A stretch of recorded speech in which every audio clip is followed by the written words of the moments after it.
Siapa yang lolos? Agensi kaya raya. Sebelum presentasi, kita lihat mereka itu ngobrol intens sama klien di ruangan terpisah. Tuh kan. Udah berapa kali kejadian kayak gini? Kejadian terus. Ron, ini itu udah jadi aturan mainnya mereka ya. Rantai ini tuh ada di mana-mana, rantai yang sama, dan kita nggak bisa berbuat apa-apa. Mbak Maya, justru karena ini rantai, kita bisa mutusin itu semua. Jelas. Kalau kayak gini terus, mau jadi apa Indonesia? Isinya cuma penyalahgunaan wewenang, suap, gratifikasi, korupsi. Emangnya kamu mau gimana sih, Ron? Nah, udah nggak ada cara lagi, Ron. Mau pakai cara apa? Udah nggak bisa. Seperti kata aku tadi, kita nggak bisa berbuat apa-apa.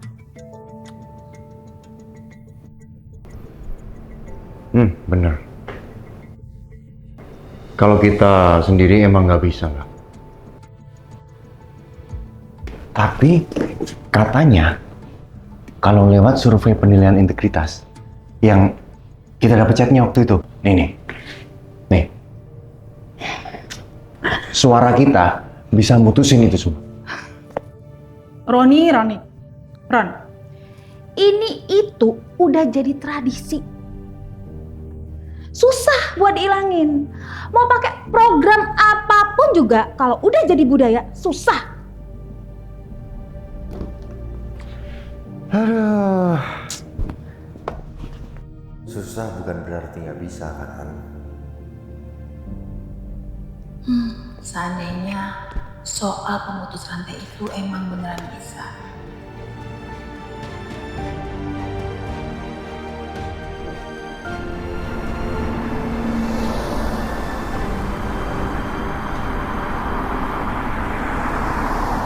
Integritas, fondasi bangsa paling hakiki.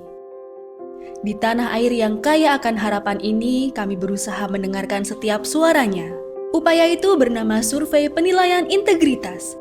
Bukan sekedar misi mengumpulkan data, melainkan sebuah gerakan untuk merajut jutaan suara rakyat menjadi sebuah cermin besar bagi integritas bangsa. Melalui jangkauan digital, suara-suara itu melintasi jarak dan waktu. Setiap masukan membentuk gambaran awal tentang harapan kita bersama. Namun kami tahu suara Indonesia lebih luas dari sekedar sinyal. Maka kami turun langsung menghadapi segala jenis medan untuk mendengar langsung cerita mereka dan memastikan cermin ini memantulkan wajah Indonesia seutuhnya. Teknologi dan sentuhan manusia. Keduanya bersatu demi satu tujuan, menciptakan cermin integritas yang paling jernih dan representatif. Sebuah cermin yang dibentuk langsung oleh suara rakyatnya untuk dilihat oleh kita semua. Demi Indonesia yang bersih, maju, dan terpercaya.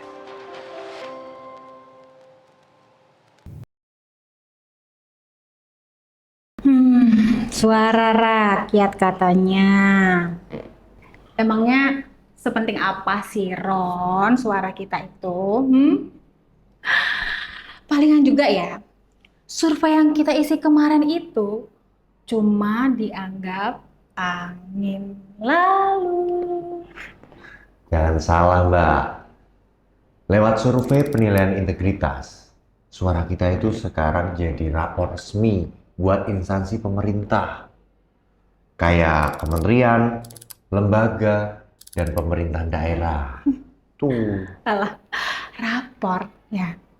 Palingan juga ya, yang nilai itu orang dari instansi itu sendiri. Ya bisalah diatur-atur hasilnya. Enggak. Justru itu bedanya. Nah, yang nilai itu ada 3. Eksternal kayak kita, sebagai vendor atau masyarakat pengguna layanan. Orang dalam alias pegawainya sendiri. Sama para ahli. Itu, Mbak. Para ahli. Iya. Jadi, penilaiannya itu 360 derajat. Nggak salah-salah. Terus ya, kalau kita udah dapet raportnya nih ya, gunanya tuh buat apa? Buat naik kelas gitu, hah? Ya, buat nyentil biar pada berbenah. Kalau rapornya merah kan malu ya. Nah, kalau aku jadi pimpinannya, Pak, udah pasti malu itu, ya kan? Ya, kalau secara teori sih oke ya. Tapi emangnya hasil survei penilaian integritas itu gimana sih? Nih, biar nggak cuma jadi teori, Pak Maya harus lihat sendiri. Ini hasil SPI 2025. Nah, menurut hasil SPI 2025, kita bisa tahu nilai-nilai secara general. Jadi, tahun ini survei penilaian integritas melibatin 657 instansi di seluruh Indonesia. Itu udah mencakup semuanya, dari kementerian, lembaga, BUMN, pemerintah provinsi, pemerintah kota, dan kabupaten. Dan yang dikirimin kuesioner itu banyak banget. Jumlahnya lebih dari 4 juta orang. Yang respon balik tembus 1 juta orang. Setelah disaring, ada 837.693 data valid yang diolah menjadi indeks SPI. Nah, data ini terdiri dari responden internal, eksternal, expert. Itu, Mbak. Nah, dari data itu, ada beberapa highlight temuan. Kita intip dari responden internal instansinya dulu ya. Kalau dinilai dari integritas dalam melaksanakan tugas, 58% pegawai nyatain kalau fasilitas kantor masih dipakai untuk kepentingan pribadi. Dan itu dilakukan oleh semua generasi tanpa terkecuali. Dan lebih dari 75.000 pegawai masih memberikan gratifikasi untuk kenaikan jabatan dan mutasi. Dari data, para pegawai internal mulai kehilangan kepercayaan terhadap pengelolaan anggaran karena masih muncul beberapa indikasi. Padahal, kata para ahli, kualitas transparansi anggaran di instansi pemerintahan cuma 32%. Ingat ya Mbak, 1%-nya itu udah kebanyakan kalau buat praktik korupsi. Nah, yang ini yang paling relate sama masalah kita Mbak.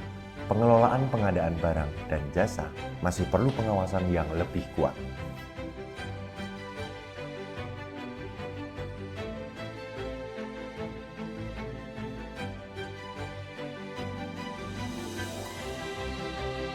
Sebenarnya, ada dua celah besar nih. Kenapa korupsi masih bisa kejadian?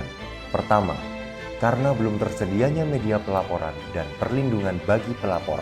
Kedua, kampanye anti korupsi ke masyarakat juga belum jalan.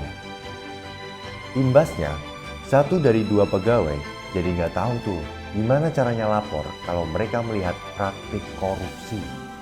Dari data eksternal juga menarik nih Mbak. Terlihat kalau alur pelayanan publik masih ribet, informasi layanannya belum jelas, dan prosedurnya susah diikuti. Bayangin, udah 5 tahun berlalu, tapi resikonya tetap tinggi. Artinya, masalahnya masih sama dan tetap bikin orang nyerah duluan. Para ahli bilang, di 2025, secara nasional, level resiko korupsi di berbagai aspek naik jadi tinggi sampai sangat tinggi.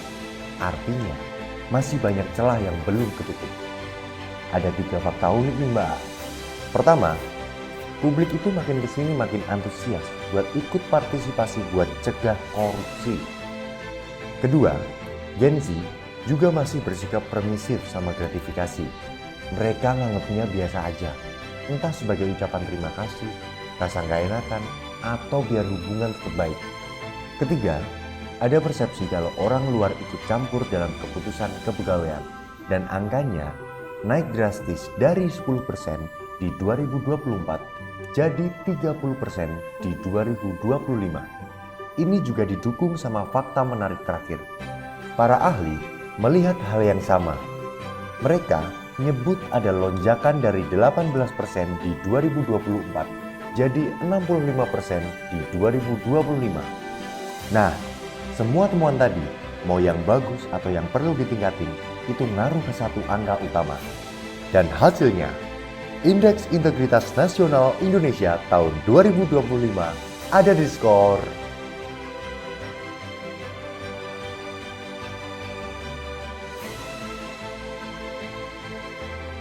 72,32. Nah, jadi gitu Mbak. Bentar. Ini loh. Nah, skor segini nih. Ini artinya apa, Ron? Ini gampangnya gini Mbak. Kalau nilai di bawah 73 itu masih rentan korupsi. Terus hasil indeks integritas dari masing-masing lembaga, pemerintah daerah, kementerian, BUMN itu gimana? Udah ada belum ya? Nanti aja deh ya, kita lihat bareng Mbak. Hah? Udah jam segini, Kenapa emangnya jam segini? Hah? mau benerin proposal. Oh. Biar proposal kita tembus, nggak pakai suap. Tapi jangan lupa ya, nanti kita ada meeting sama influencer Gen Z. Jangan sampai telat lo ya. Oke. Jam segini.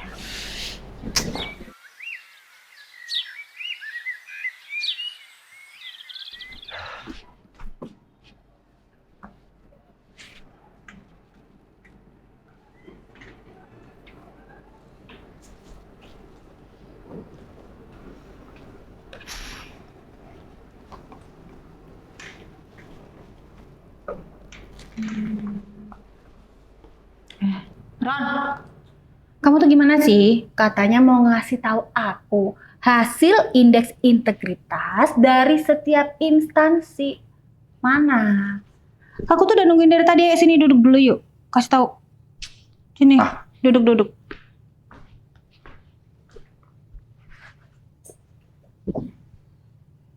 Kayaknya tadi ada yang bilang, paling survei yang kemarin kita isi cuma jadi angin lalu. Siapa tuh yang berani ngomong kayak gitu? Berani amat yang ngomong kayak gitu ya? Pejabat korup kali ya yang berani bilang kalau hasil SPI itu nggak penting. Gimana? Enggak, udah mana hasilnya? Iya, sini. Laptop gua. Nah, ini hasil indeks integritas kategori kementerian, lembaga, pemerintah daerah, dan BUMN.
Waduh, dari sekian banyaknya instansi ini, banyak juga yang raportnya merah ya.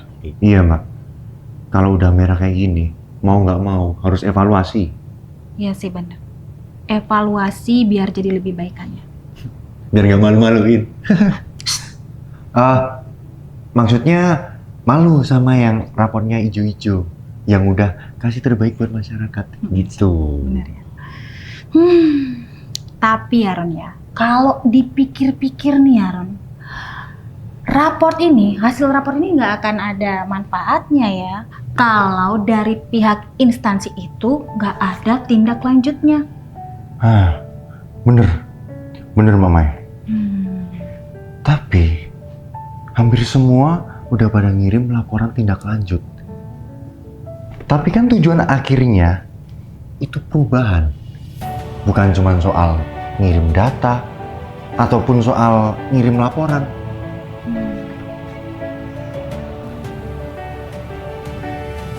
Semoga aja mereka bisa merubah dari data menjadi aksi nyata.